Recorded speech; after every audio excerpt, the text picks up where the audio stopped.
Assalamualaikum warahmatullahi wabarakatuh. Kita akan melanjutkan pembahasan kita di skill TOEFL. Sekarang kita akan membahas khusus untuk beberapa problems usage. Misalnya tentang make and do, like and alike, life and alive, dan other and another. Kita mulai dari make and do. Apa sih bedanya make and do? Ini merupakan salah satu yang pasti muncul di soal TOEFL structure, baik itu satu atau dua kali.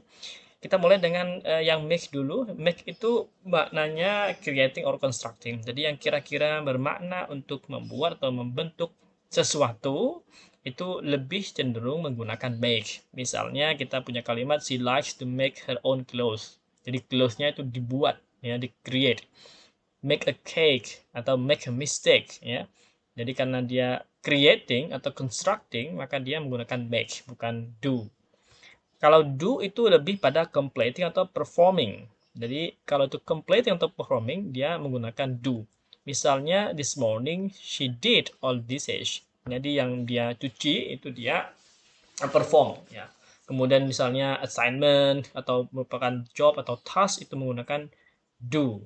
Laundry juga demikian, dia performing, completing, tidak creating laundry dia, ya. Tapi memberikan completing atau performing the laundry. Nah, selain itu, kata make juga dekat dengan penggunaan yang berhubungan dengan decision. Misalnya make agreement, make decision, make a choice, atau yang berupa reaksi terhadap sesuatu. Misalnya make you happy, tidak do you happy. Adapun untuk do, dia lebih dekat dengan aktivitas yang berupa job, task, atau meal. Kayak dishes, gitu ya. Kayak meals, misalnya untuk drinks, food, dan lain-lain, itu bisa menggunakan do. Nah, jadi secara dasar pembedaannya adalah kita perlu melihat apakah kira-kira bentuknya itu membutuhkan sesuatu yang membuat dia creating atau performing. Misalnya kita punya kalimat she does many mistakes, ya. Mistake itu tidak performing, dia create mistakes, ya. He's really working hard to make money. Oke, karena make money it is okay.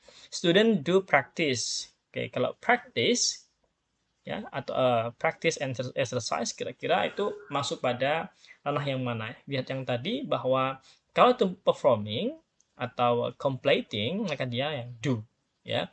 Kalau dia creating, ya, maka dia yang make. Oke. Teacher make fun of teaching activities. Oke. Nah, ini bisa saja kita make fun activities atau benarnya lebih pada perform fun activities. Nah, kalau untuk teaching activities, yang aktivitas itu lebih pada do. Oke, do teaching fun activities. Do fun teaching activities. Nah, gimana dengan like, alike, dan unlike? Nah, ini hampir sama. Kita perlu melihat dulu bahwa like and alike itu merupakan adjektif. Like sendiri bisa berposisi sebagai adjektif ataupun preposisi. Preposisi letaknya di depan, adjektif itu mesti dia letaknya setelah to be, ya, atau linking verb. Jadi di sini dia di highlight bahwa like is used before noun, like is used after linking verb. Misalnya kita punya kalimat John and Tom are alike. Alike-nya itu berada setelah linking verb atau to be. Ini alike benar, ini jarang muncul di TOEFL. Yang paling muncul nanti like sama unlike atau alike. Nah, untuk yang like sendiri, ini yang menjadi preposisi, ya. Like Tom, John is tall. Kalau unlike Tom, John is tall. Different, ya, artinya. Sedangkan bentuk ini yang jarang sekali muncul di soal TOEFL, ya. John is like Tom, John is unlike Tom. Nah, yang sama juga adalah pada kalimat alive. Jadi kata alive itu bisa menjadi adjektif dan digunakan setelah linking verb atau to be. Kata alive juga demikian, dia bisa menjadi adjektif dan preposisi. Sehingga di sini misalnya kita menggunakan alike Tom, tidak bisa karena kata alike itu adjektif dan adjektif tidak bisa menjadi atau berposisi di depan. Nah, bagaimana dengan another dan other? Sebenarnya sangat mudah. Kalau another itu singular, ya, maka dia booknya pasti singular. another book, I have another untuk yang preposisi. I have other books yang sering muncul di itu untuk artikel definite and indefinite. Nah, soalnya biasanya misalnya others have completed the job. Di others-nya merujuk pada yang lain. Ini tidak bermasalah sebenarnya. Yang perlu kita perhatikan misalnya untuk konstruksi seperti ini. She has others jobs. Perhatikan bahwa others ini dia posisinya biasanya berada di akhir kalimat, ya. Karena untuk menjelaskan yang terakhir, I have others seperti ini.